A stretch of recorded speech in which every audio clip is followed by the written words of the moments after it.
Me mama kwaba eba nature servant aso so. Idiane na kwa ade pagagai. Emi se munni me dada. Ene de me kwa na me nam. Ye wonu bebra ye mpa ho ntoma nkyere mu. Ene ye da foforo kra. Ye be pa ho nyina ntoma kyere mu. Ise bi wo mu na se ohia bia. Na bomoden afre. Me pa cho ye nwa no mema ye ba mo so. Eye mema adwu. Ye de ne nya de ufa ye se de purposely for a man ko a. Eye fu tirim. Wadwinim kufu nase. Eye ohu adwuma.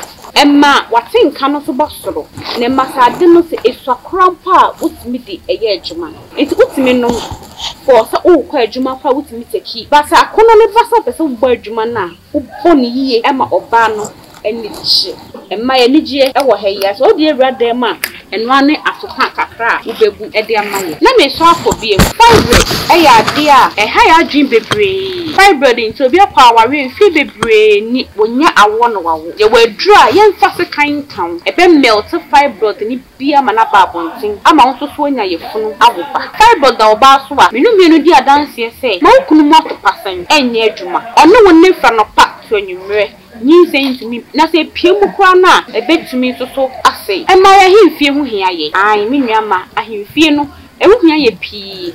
So ohini ba ahimfie na sa ahimfie hu aye fi ana hoho ogbo awura na sa ahimfie hu aye fi a. Fani so beka so ba esima hu hudi. Hu sisi ohun abonten no na inside the under canoe ho no get to ho no hu yiyi ho niema. E ho ntampe no hu twehwe esie. E wo se ho ye kuma na ohini bo wura ho a pie no kra ye den ama no. Iti mu nuama me wo mu so de wo ho. Eno ane se obenunum bi. Udi bi be hokoro ho. Eno ano no. Na so ohini bo wura ahimfie ho a niwe be fi ne chaw ewo ahemfie ho okwa obesan so ababiem na meka na menka senwie ye ka ne se bia stroke wo stroke na so mfie bebre ni tia na eba ye nchen ede bosumi mienu bosumi ni ensa oba the nature servant o ho adwo editum se edro bebre wo system ni obi edi edro ho dance na mo amunim abaawa no munim ne nsa no adwuma na mo amunim enye spiritual eyinkwa no woye physical so kan ne be ya enipa no wo san hu yade wo hu no na wo san ho na mani enso ka ho enti se wo stroke na sada wo so bebre se wo nsa na enye adwuma ana wo nan na enye adwuma ana wa no achim ana se untumi krank ka ho kra na uba na so ye so a obehyew ama wanya ahoden ane na me se babiem ye fra bibi ti se ema ye wo candy gonorrhea syphilis ye woni nyina wo ho e ka ho bebre na mema ye no so kofom e ka ho bebre so na ye ma ye mu no ya himfie no e kwan ne ye kese so pesa himfie ni ka chum kete na wo samoja ni mu so ya refree ho a wo ba the nature servant ho a ono ye health enya brofu drug ye ha maya no wakọ nwrem okọ ye mutu no akotete na wo de aye eduro ede ahye ene yade ye keka ho aye modi yade bi wo aye ntimi modi wo hafe so wo sa yade ni nyina na se upe eduro a ebetumi afene tatahwe a wo ba the nature servant aso ye so won sabeke bi screen na wo hye no numbers na egusu me pa cho bo modi na peke ne free eduro no mfa ho ne ba bia wo so wo abrochire so wo African countries dia so wo Ghana ha say baby uwo bia delivery fi adwuma ye be send ya mo medam afi tafofo ye be share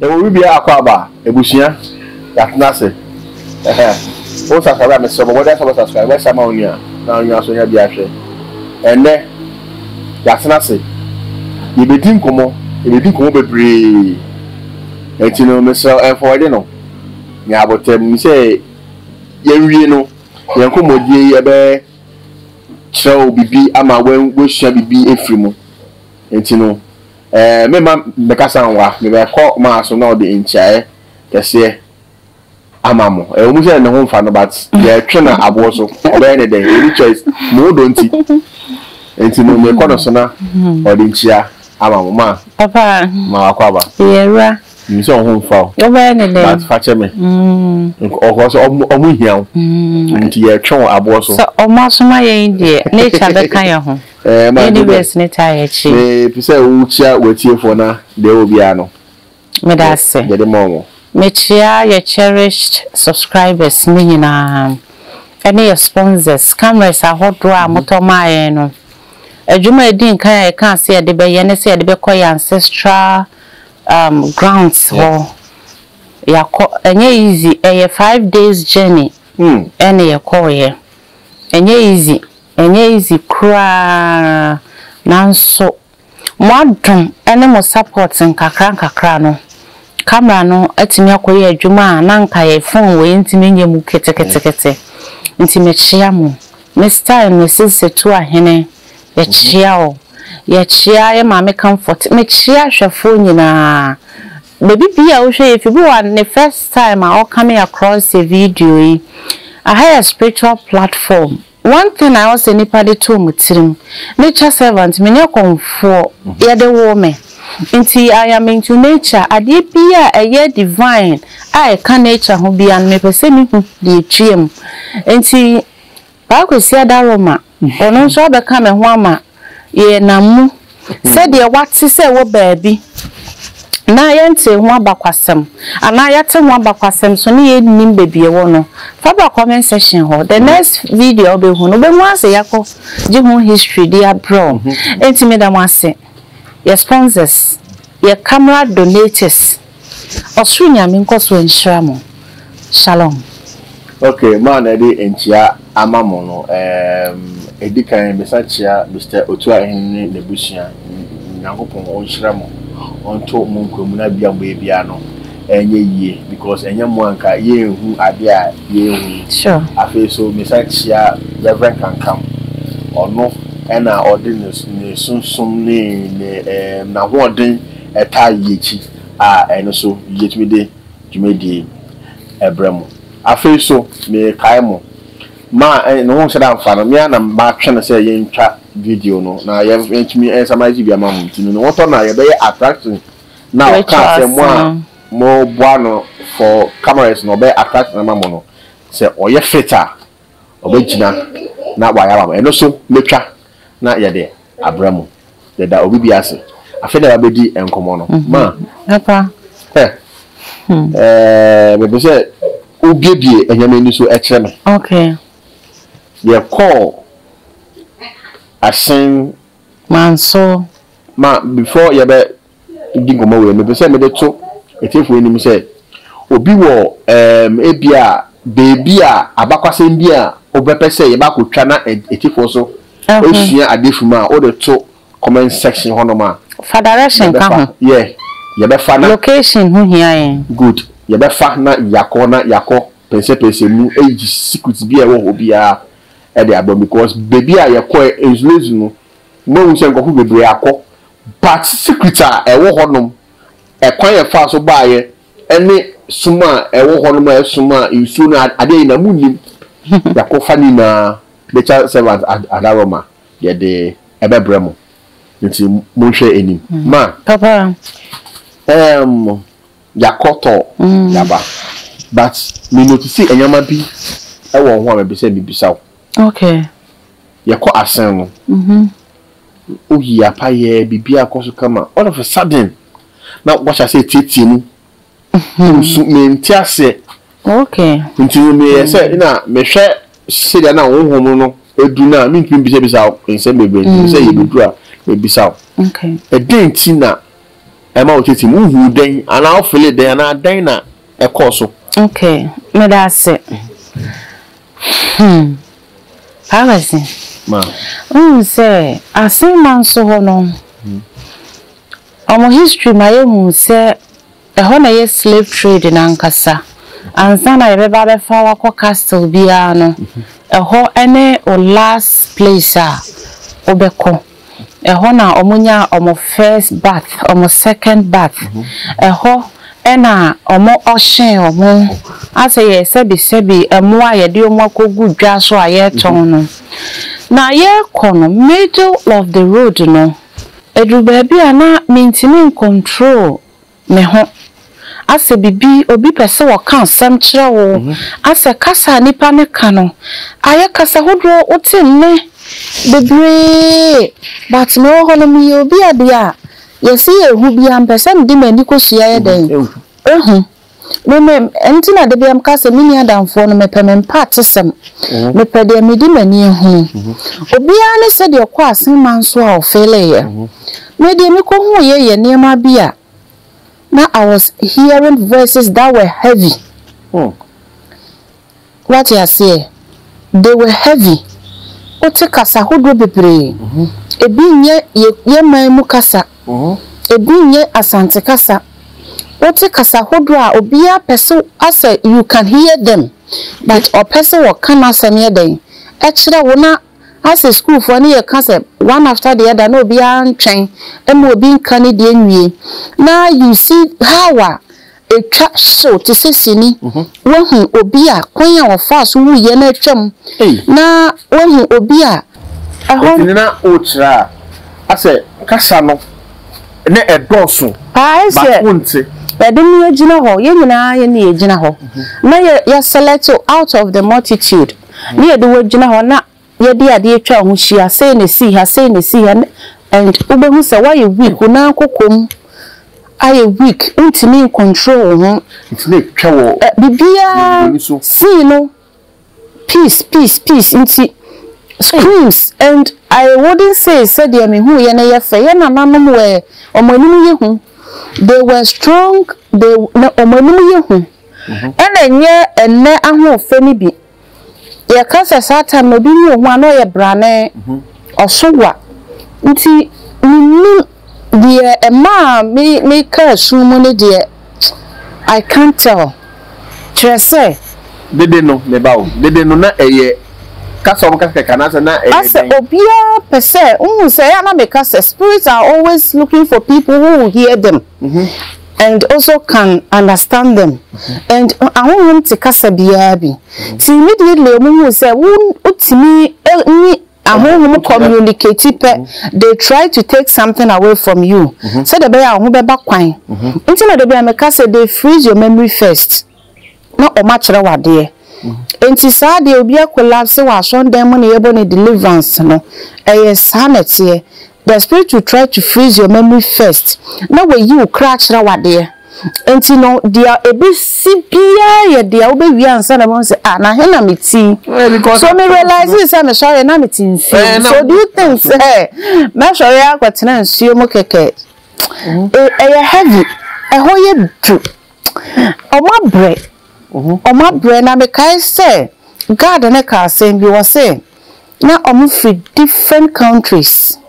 Ebifi North Bolga Foka Salaga Boko Burkina Ebifi Cote d'Ivoire Ebifi Togo enti omode omufifi Benin no munyina bishia parliament o kasa onte me kasa de ote wonche ne nte o kasa me so me nte ne de kasa hodro na ahia ebia na wo ma me lai bi mpo se mi chenyi egu mi nsei me yeni se ye bebie na nka mabie wo de pato wonte era na me nam saa enti mi ma osin bia unhu what you say na kasa hodro different na ko hia se enkoa na ye de omo ekọ emu ma exima for months continuously but so we de buy we nware da once sana ho da for all you know no na ni kuru de akire hwe no se na yire bre de na nko ofere wo na yire no ho no abedo adwa nso ntime nya ho hwe sa emotions ni nyina sa trauma we so ekọ so nti ye nipa na okọ asene manso okọ slave trade yard mu ho obi am take your first bath also we a spiritual person now we a divine gifted spiritual person now okọ omo baby am take your first bath okọ baby am take your second bath why you see difference. Wow. Say omo first bath no to me bi wo ho. Wow. Sense no na fie fi benkumu no eda hodi no na akota kase anim all na gidigidi no enu su bom nsuo na ko bom but baby omo take your first bath no awehudie na sun ko so esan say ye wire utirimi ne ye say ye bom pentoa na utirimi afua ye pese unuku presentable nti na ya wire utirimi no mema ne de ya wire wa body saka ho na odasani umoto mu kura pompompo si wet say na umoto mu afuni e di pentua say just for you to look presentable ye wia ya bonkuto say sebi daifu a ya ti wo wia kete nti no me ena ye mre omabre ma voices na what no were they crying or just talking or numerous ebi su different language ebi su ebi tie mu ebi pemwa ohun say ase eho akoya atofuwo ebia bebre na nso ka mu wo ho because o ka say yen na yen ko na eho ye to me nti atofuwo wo ho ena enye enasem nti for how long na abeti obi kasa na waye na mamre afa na ko ni kromu ni bebi ofire nti sa mamre na kromufuo no asemansofo ye no were to calm them down but not to stop them from screaming. Okay. Omu obi a omo na o spiritual gifts here they try to voice out say yawaha. Okay. Yawaha nti nkaika menko a enka African countries ni nyina omonfefo omasefo ekọ slave trade mu no omonbra back na omomegu nsan for omonkofie. Okay. What you say?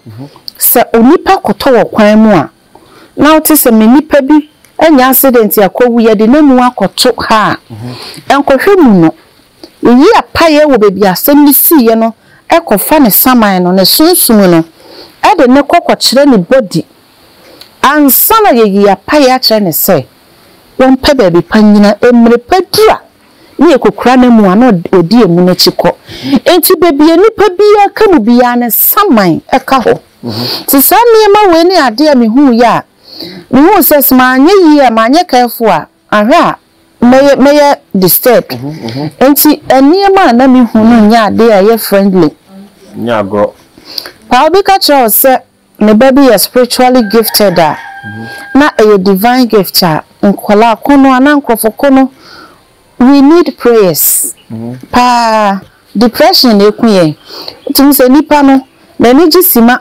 na ni so asesa be na nsa eni je ntimi wie peye wo ya brabom enti ase eniema wo behu bia nso ye de ya wo ka obi nte wase ba akufo akohu sa enti asema nso abakwasem a o muka kire me no ene de me di mani hu ye no hu chin abakwasem no ma yagusu ekweni okay but I'm saying bisa asase because me who say bi bisa comment section say enkanka ebi mu se omo ni ahase omo outside nti so omo ba down a omo pese enka odi omo ebekoto obetumi ayesa because me say also won say down for outside to de no ajemo man 1 year time ekwan na nye nkwala kwan yo ye ko ya kakakra na edru elibo ti asa se abawa ma yese kontomire kakra e ma yare enti menti se kane no enti to ne de pa kwasi wo ho obeti ne de mo akọ enredu a o train 1 year time one of so only do mo na do ya tama yenim okay ya ba Cape Castle before Elimina yeah me pese ye din komo mate ye du Cape Castle no me ka ye ka eno wasmas na ya ko Elimina kono mo no omo de yewura embema no omo dungeon ho ema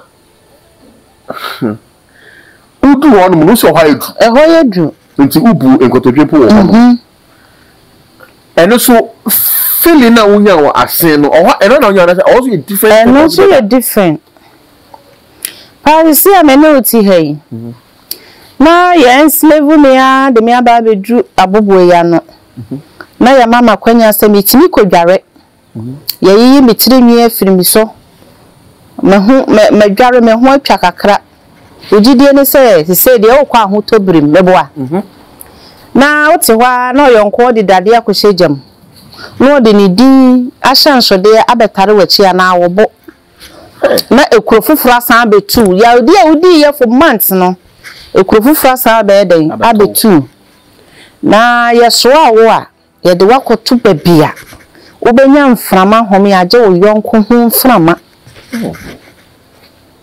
na chese medwe asem ne ho a achese ewudi a yenku ntem na wa mu bra na wawu wati ase danje na ekwo hu ye no ehu bibia hepotise dotisu as a black soil obi na ya sheda ya feeling wo ho na asem we see ye na ebo 400 years na ya god no me chia no power ni nimdie edu achire ene na botre me chia no na ochire yense enye doti o enye man made so na ye nananom memma no edan ya yedi omugu mu no uja onan a enumu na oda enti omotwa gata ketuwa bia fa mo ho enti mia mu ya chechire me abowo mu ya chechire bi so abowo mu ene yetete ho in cycles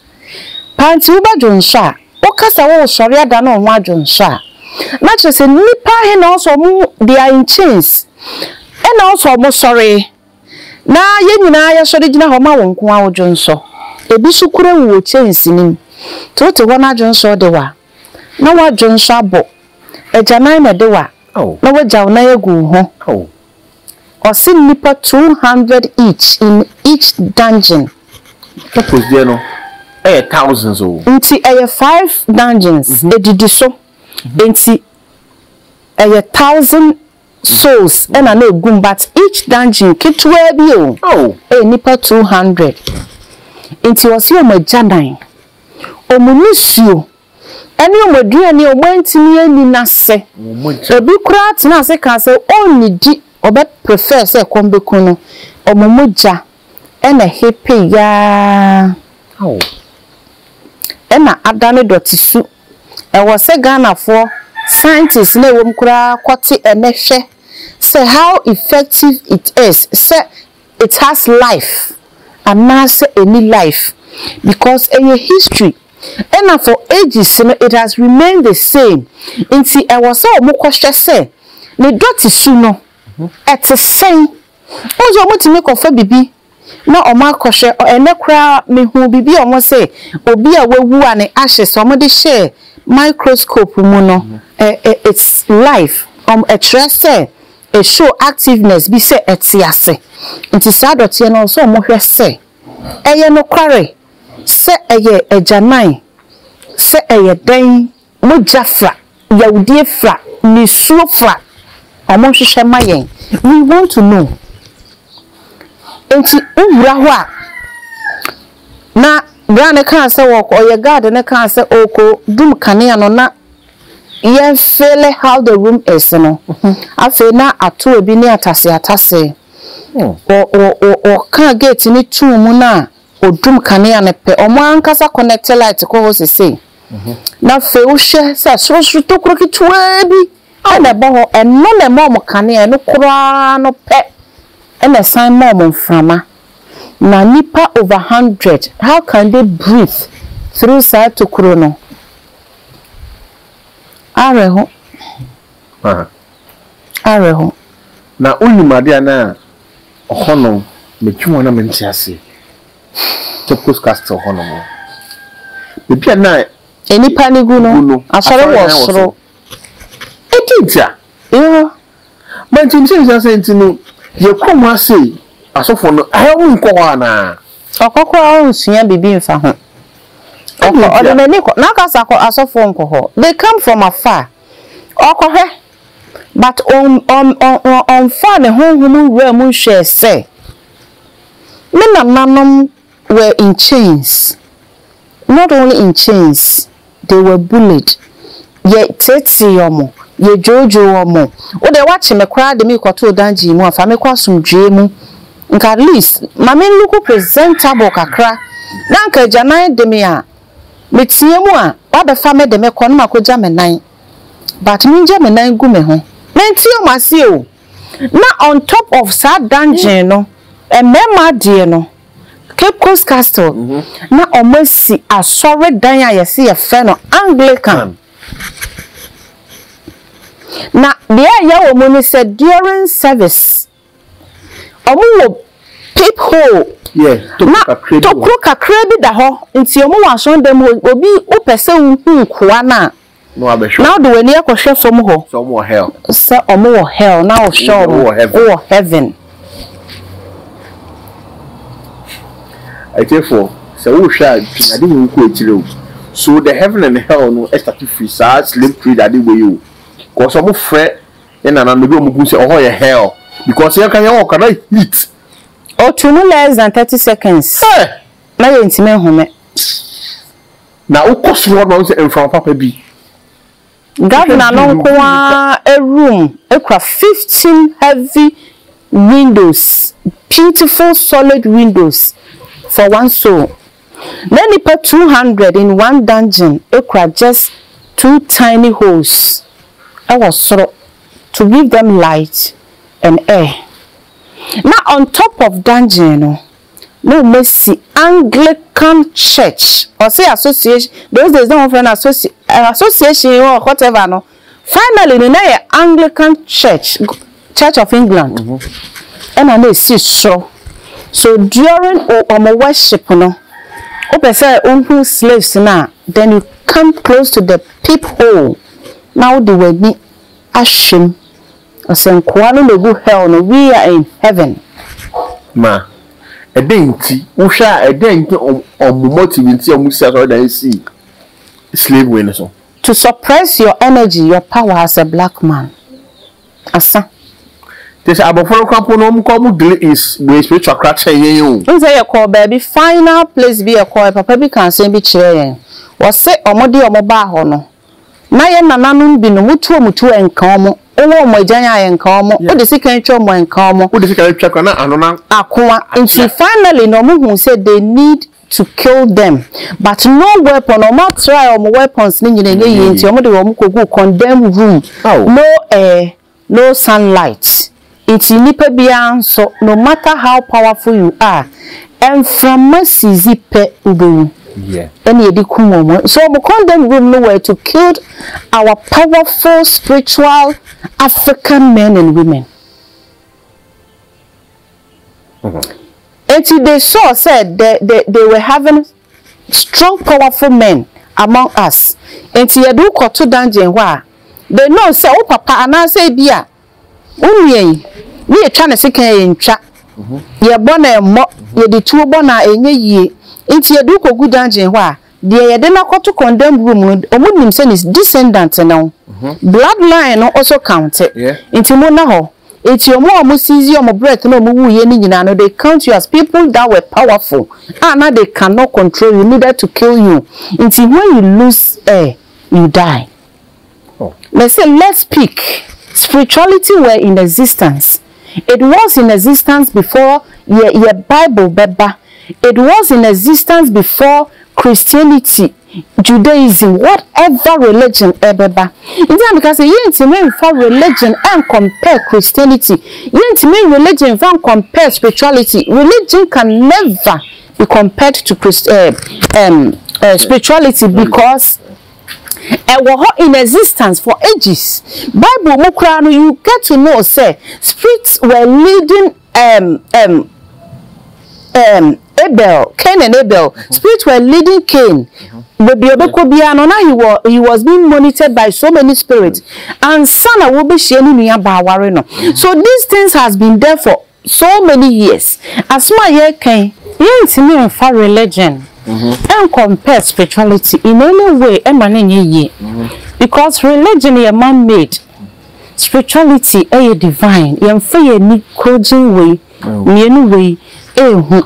Enti die broni tuna se ohun ni se die enti a mebo bibini way to a encanon wo spiritual impactation bi die enti a ye de ejan bona na ejan na bu e wo reason e ye hunhun masem enti se manya na dia mebre ne hunhun mase a even at the dungeon there no they can still rise enti yensi asore dansi omoso na yembro omase you say asore dan company asore bi na some they are more spiritual than us today omo practicing niema bebre chen yen ye muma yen ade ne before so a omo ba da slave yen no omo nya ya hemfu binimu a omo chire omo niema yeah.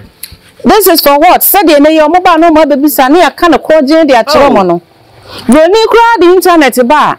Secret code be more. One brand one more cat and wretched out on my own. Me a channel. Where any amnet? Where about what? Oh crap, bad energy ultimate yana share. They done the call me a for protection. A drive away at the beer a bit me harmino. Into okay, take off this now you take it off or shoot to buying no coon. So obey you who be beer because young cassa ye unipa. Ejina mai. And woman who say without your amulet, without your protection seal be a yes spiritual no. We will be weak. And now we were depending solely on spirituality. Because me nimsa de da me commit me fa anya obone me me de bo me ho ba ye fi me opponent bia owo kro bi so a e bi obe paya saase age a otu ye gyan ya enya ye ono aben me so maben ene nyina akọ na oden ready na na ma we gusu wo ho omo kwantokwa omo kwa akon a send de me nkobodi once still egusu wo ho yes ugbo ebutu enya omo still wo ho so those days no these things were in existence enti se me bro bi ase apasa me pese me bro wase a I have to come close to you me pese me nyo obi ya ne bone a I'm not saying I'm evil ana me pese me hu obi so a first time I want me be kasa will tell me who you are onantie will tell me your character me de no no enti dem a wo kasa na me twetumi through kasem your voice gives me energy intini ya say ya kukuwa mu nsem ya nkan bebre but what you say ya see secret your weapon because the more wo kasa na mframa no e de tumi ni ma de o tie no enti senka ya na nanom tena asesa amre ni hu sa abrofo ne kasa omode ba no na ya dada asem a enka na they were not weak ma meeting history be say before about from Combabe is slave, Ombabe chair as slaves no. Conphobicness bonding with almost a comiyama or catcher. Some are near me, but I hope will be bomby only fitting fita or Mutimu pony. And son of conformance on one bus, not say Uncle the demon men kai. Ya kataya history so because the Bible says. Also I keep on saying say oko can't anything about religion pe obi beka say about what the Christian who told you make we yourself for. And I am much into spirituality because I want to discover what they said say e no kre. And I say no kre and obi ani ni divine gift nyame de man no. Say the uji difu obi di say o ka say aye ho no that is also the same way I am. Yeah. Me na me person be from me D4 doesn't make me say me a comfort. But what you say? And non just say me a comfort because I saw from penifo to me ba me one oma po mu as o D4 ba and dem abesra obi o. Immediately obi rem say yes we dey penifo aba ha. O say aba wa we dey hu ye. The energy speaks. It is say wo ho na obi ka asem kire o say bibi say na ebe to wa nye immediately. What you say? Every time. Oh, I shall and come on, say, may your kind, so my army, what way? When how many years I say, and come say a bedroom stay? Name 19 years. Every catch them place, oh, Ariana, a bay, oh, Arian, son, I'll can I bet, oh, Arian, son, who to me a crown, a bay, Juma, and my nancy and casta could him. But I'm come a warrior, the seed that was planted in me spiritually, no, as started say a 50. It is a yanti a home semu and near. Ye catchy, ye real fear home. Then so won sampa, bibini and cassa onimude. Ansa no be brawase no age wo braw honhom ase. Enti kan de efiri broni. Na hu se wo de na nye. No de na ye. Ye papa obofo be kan asem bi. Obroni say rosary de me merit so de e divine e holy. Ona na say dua bia wo de si ade mu fefe o se ma ye kuaba o se eye bronsam. Na hwan de kura tumi. enyo odomankoma oba de jana na tumi ni nyina ya ne de na so de wode wabaduaba na ye ena e kire de wode o pa kire rosary no so de bom paye fe no Mary ni Jesus Christ wonso wabaduaba na e bia wode ya de papa bia ma ho a e divine me that is spirituality for me inti omuhu se omu suppressing and spiritually ya o metimi yen and then nobody for a gate of no return. Even though they were hungry, they were weak, they were smelling. In fact, they were highly smelling because we jawnai, kwejo janenai, kofi janenai, obia jite janenai ya jonso for months, for 3 solid months. Now, finally, yasemo mesin. Namo for a gate of no return. Why are they also going to make you pass through sa channel num? I am from light because some who already know they are powerful. But who free say cream or so they were powerful. Tibroni Tinas say, what do you underground? Bit of no return say, finally, you come with your well, me no, and I am say, eh, critical me rum, mentinian gram. Not just say, how crowd tempted because you say, dear, Obeco, see at the end, we say.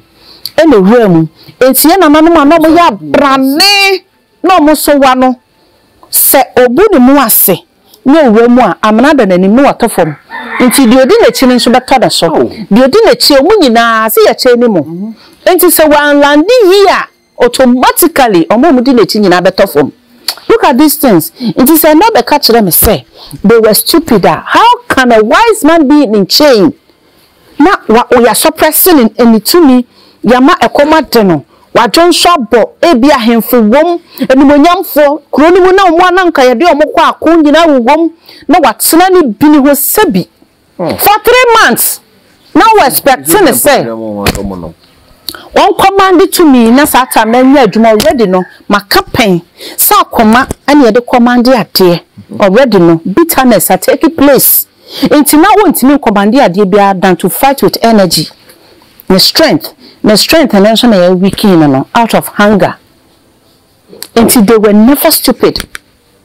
Sameti so bi ka se na nanom agimifo a na madi yaw ofiefo de na ye agimifo anya machi e bia na ofiefo de di line ni mu na hu so mo ye agimifo a anya me fiefo achifo no anya masefo no ana me na nanom achifo no na ye agimifo because ene kura me no ti he utuba abu ne kakra bi pe ne ba be ma police ya chew sap na o ti ho na ya be fa nkunu na maame no be hu ana ya fa maame so de ko ya fa papa de wa afa ha na wodi omomi enu achi hu bebi a wo mfa na wagina kwantin fini ya do maame afa bankum ya do papa fa nifa na wagina ho na wo be hu ana se ya de foforo so di lash wa be sen ukra ba ka wakoma to yam na de ye wo mu ne se obekọ no na maami bi ebeto naninu na ni kunu ne de nsen papa bi beto naninu na ne maame ana na yere ene de nsen no ntime nya ne hwe no nti wasi ebimu they took their own life because omu who said they can't save their own nti meti hesi si a wo ka kire me se menko castle hobio mu a menko na Nko ni me se bisa asemu. You do elimina no. Castle hono mo. Bibia na captain na dan. Banji na won de na ye ma. Ema tio Cape Coast Castle ye mema. Ena na egu ase. Ena sori dan wo soro. Ena kwa elimina castle a ema na egu ase. Ena sori dan e wo soro. At the same time, captain also one chain. No, Obejinawa. Near Jarawa, no, choose the open. 1 penny. Near the Wabetan William. Nowhere near her, we are no when near fra. Well, Pana, just often an animal, no major perfume. A place of ancestral cry. Let's say, you call Cape Coast Castle, you call Elmina Castle, you call Fort Amsterdam. Minina under the dungeon were human beings. On top of the dungeon were churches. Ohono na tell say na omu kayese. Dungeon ni mu no eye nipa. ya de omo akwakoto ahokyere bria mu on top of ahokyere bia na soro no ya sore dan so obebusa me say were they worshiping God answer na ewo ho you have to know your answers what one so we yonko time sa sorry o say enchantment bi no mo ye say den yo na wuni anso danji ni mo ja nan adwon so abo ebi ho tutu kura enwuye yesi ebi hunam because of ekuro no unse ye we bi wo ho ekuro tu wo mo a na spread na fe moa because of janan ne niama na ewo ho no na ekuro ne dore moa na wote soro ho na o se wo ye den o sum to chobonsu nyankopon da sa wi adom no de o ya ahyese ne awieye no obo ade no na wi a wasan ya behwe dungeon na see through the peephole no abehwe mo egu ho say omoti asa na mo agu na wi a obeka kire me say without this book I cannot make it to heaven. You are sick. Yes, that is God, but not the way we see him. Between me the communication between me spiritually and physically is my judgment. How I treat you physically before me nipa, and spiritually my wishes for you between me and home, that is God. And I can choose never to go to any religion and I'll make it to the divine place. You can choose to be in church for the rest of your life, but you go to the dark place. Because you see a Sunday the collection one CD I made to me offering boom. Open such me say, oh, what do they say? I will be able to say 200 notes. Hurt me because I cannot catch up to a standard.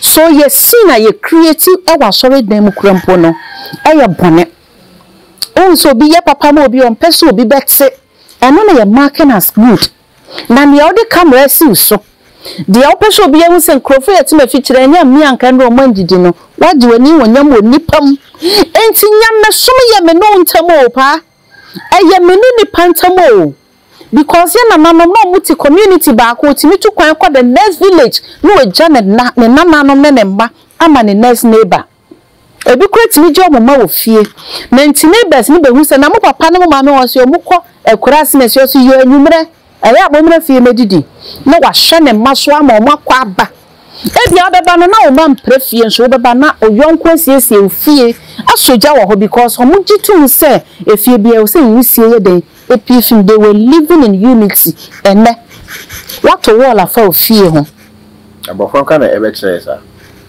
adwebone na nti yesuro nipa enti you catch me say obi nkwa asori a o making it up to heaven a ene ye nananu nyina nkobi ene ena so kra yeti asi mini anom ghetto boys and girls I can see you hear me clearly. Then you count yourself out. Because you believe, say, religion is rather killing the souls of people on this earth. And see, when you get to for someone, would you to me and young Kobe? Ma, I can't be brave. And me say, my mouth fat up on your way.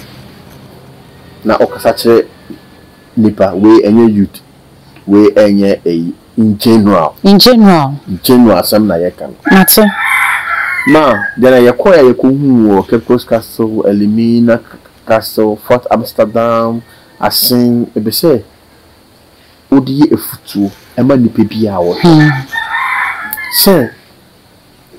sebe we pugo e meto sebe bia enye Bible ene mo akọ heaven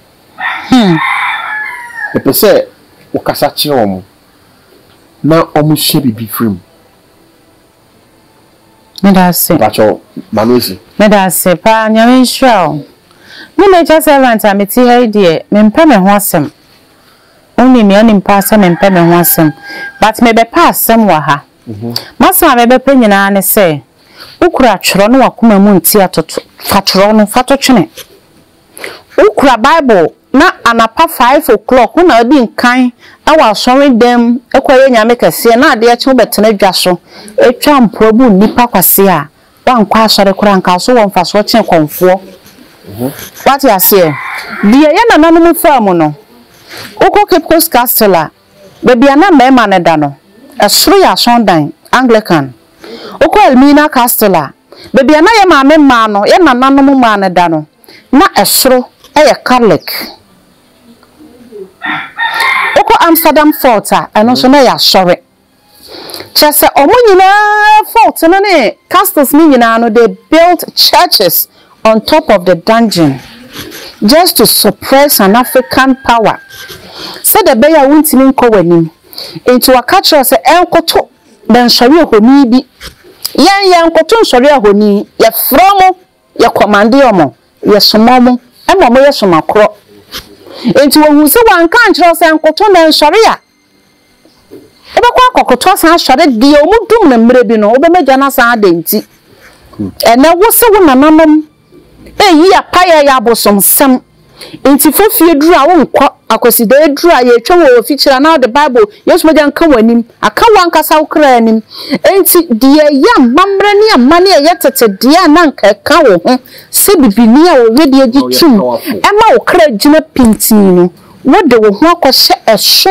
a wonti ase enti enkoto na nsore no mama bisaw Israel fogusu koto abo ombutu sori abo ombusu twa abo ti omugutu egusu so musie omugusu so nkane a e de fo bo ade nyame na ye nananam som no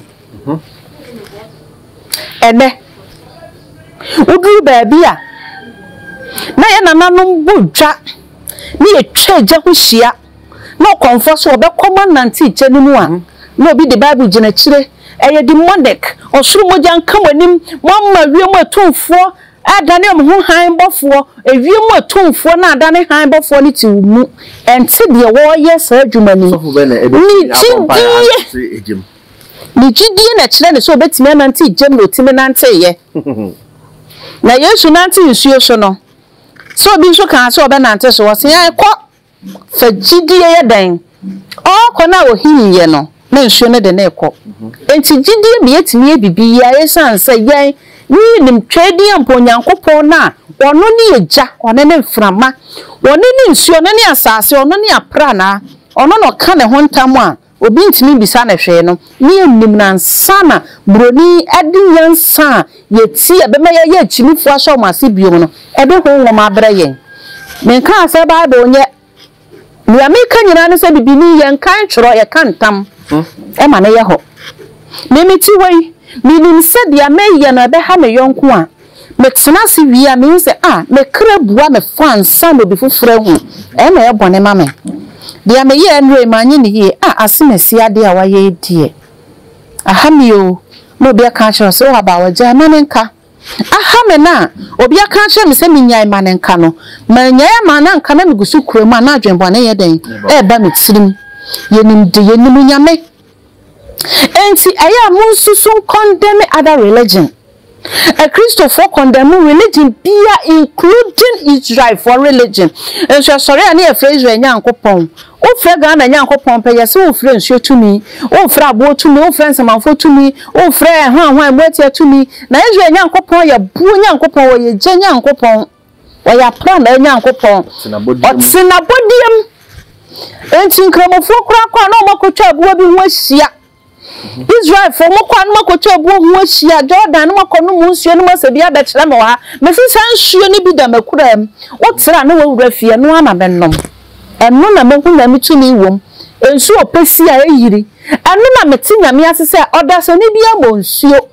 ahonhum mo nsuo eyo bo ade na abo enti me no ntam ye fine na me not fine na mitimi ya doye ma oni biefo homobrofo na me de serious awano na wo sro kire hu me no akoma to ye mu a ma making it up to the light 10 steps ahead but what you say pama me ma wo sre ne na bribia hu me ka abawa enye onu anka enso manko kan kire obi enso hu me bia na akoma to ne yem enti mra me mewu no me wu ye ote ye pe wo say awurade fa me krasi ye mame odi ne krasi ye mame a na wa hye ne kraso ne kwa +1 emire bi etwam no enye ono anka na me kane ekura me no ebia na maduru na nanom so ye na kane na de me twam obo so na wanya 200 years watwam no asen ne ho what the upper level of divine reincarnation na ya sande waba because ukura kane ya wo so be biemu a obeye ne mapa mpacho me heaven na me hwehwe me heaven na me hwehwe ya me kane no enye de me kwa nanti gold so because me na nanom nanti gold so ye de etu na beji firi om nsam omudi no mo hata gold wo wiem awia so no meja ho kwa afuom obekwa beto obi anfa bi da abrofo da bu omu kunkum omo sesae me pedia me nante hunhum a onipa bia fa nani kan hume na meba biom no mabaso defo ebia na na me hia ni meba biom no ebia na mabaso obi a mapen me kasa na tumi di akire me hwehwe kane akokane na nya asase su kane a me de be nante na me de be kosumu ukura kane ne de nante abrabo isu aka hu se emre bi be so a ubewu akosumu eno na hell no na emomu nam sumu ene oye papa wo sumase o mani pasere wo sumase o do yonku wa komam o bompa ye pa mama mi a o ti wo fichire wa komam o kwate se wo yare no wo sere nyame wo nkotodwa anim e wa komapam obi ani hu wonam sumu ye ne yamapa nti ho tochema abofo kwahwehwe wo sumu wiase se wa forebo ben ne da ho ne yafa ne de aye wo moa na mo ka se bible no ka bibia awie kire yen ati yemu timi da meti ho die medi mani akohun asore de ebekọ na emom atwe ne nya adwuma se wo ma me nananom tena nkwaso mu na omugye omanan gu omo ho omudwo nso gu omo ho aduane mu na mu de bin na mu de aduane abesi ho so omunni na ni nyina achi no mu de omo fa gate of no return asanye for mu freedom for another pain and sorrow na hompo no o kire se mo kwa wa ubejimi no ya hyehye mo sesadin ya tamo no wa yemra ne de wa tumponim ne ya ja hokọ na sharks na bewo ti afa na sharks na ye used to particular lane bi omunim say ye den ya ye beto ni patum. So you tell me the same ship that brought slavery no the same ship brought the book o ka so mo bo mo konyina na omu sua yen ti ne say wo makraman ba na udi agro bebira otafre wano sanso na ma hokwo ben wo cha obehu wa hintasem sa na si enti wo hu se yen yedum ye jakore betimi aso ye de abo soja bibini wo da buo na na soja enye broni na be kire wo kan am den se bibini wo de ne entamka commanding enye book sem ende obi ye hu ni ba ko duka se hwe book we say o kan we ya etumi free we etumi yesi pass on some spiritual books bebre me fa na mani aha aso obi timi ha ebo mani so say na mani aha na mani kum na masan atum na me de atoho because they are not me pese me hu no all I need is to have some few minutes of my chakra and I'll have the understanding and a home pabia bi ade so kira o te ase chen bibia enti wo kire mu akire obi ya nipa no so te ase de aka ne so ode nani be den ebehu time de me hunhum masem ye ka hunhum masem na obi package ne se ni nyina ya abosomsem mpo ne de ya obi be package ne se ya demonic ma men kan kire ye wo nipa bi o mo na masasi so mo nan kan fom ye wo nipa bi o mo na masasi so na no asem ye nshira ye no me ye wo nipa bi o mo na masasi so ade ye untouchable nyame gusubo se nipa no enti se wo hia bi na unim ne da na o ka asem kire wa wo kwa entwani na wo yira pe ebe hawo wo kwa asem a wo ka kire no kai ne na fa asem no ka ye no fa ne serious utwani na wo nyira ya ebe hawo utwani so no wa yira ebe hawo immom asem o ka kire wo no kai ne no se o se ebi edru da se ya mama nye sei ana me hwe me hu so yie wo nipa ho mate na wo ka wo kram se mate because ebi ana sada no wo nipa bofo nyame de ma wo no yanye wi ni na wonam na hwe obi krampo se nwusie bi pie fi ni mu kwa na kyerɛ se ne kra firi ni mu obewu a wo ka kyerɛ se Yesu mo dan ka wani Say if you told her. I be to me da. Yes, we don't kill him. The next week you quiet not in the store and you quiet any poster. Abo. Yes, we are coming in Metiase. One now cry a few mono. We post about 1 week. Aye, bedi. It's yet a while you who say. Nyame kram ponan come also mama kwine because fine girl like me. Me per life. Me per ni je won say ade bia meka say we live once to do baby obetimi have appetite na didi udu baby I feel like dancing dance to your heart be bia feel say you can do it wa bra wonti obi afa ho die so bia no ye na onyankopon nanim kɔ ene wo kane a ekura wo a wo de kɔ enye tro ye that's ma ma akasa bebre we hit say you trying so yes there then ebeba etire no ebe eduabo etire yede mu ebesi hase asemisa bi na bia pakwesi me mentumi embisa ma wa comment section fat comment respectfully atumdi na do so manu o yakra do pa asemwe manenko video mun se so fo bi bedi yatemwe ye comment section bi yeah say e wo TikTok ana me bua no onso bua no ho ne ho ba asem ba e wo ye dwen ye ho no ba asem ne ho anya ye ne bibi oso ye sofu pani nyame na achole enya tem didi mo de to no ma ye be fa na ya be bisa ma e na afesu mu wo bebi a eye sacred e wo say ye kona ye kofa honom abakwase me be kire obi like enkofo so mo sua adefu mu a mo fanto comment ebe kakra kwaku firi kuro mu nyina ye be ko enche ye be ko akonodi ye be ko konfanochi kuro mu de emma ye be ko ho nyina me pese mo kire ye mu na ye te ase say yesu na ama nso na ye bone ana nso na ye bone a na ye te ase me this is me mo what you say yesu ban e na ama nso ni di bone ana say nso na nkasa na di bone me pese ye hu eho me da ase ye di esi enti no me show mo share video we na mo subscribe na e da foforo we se share ye da ase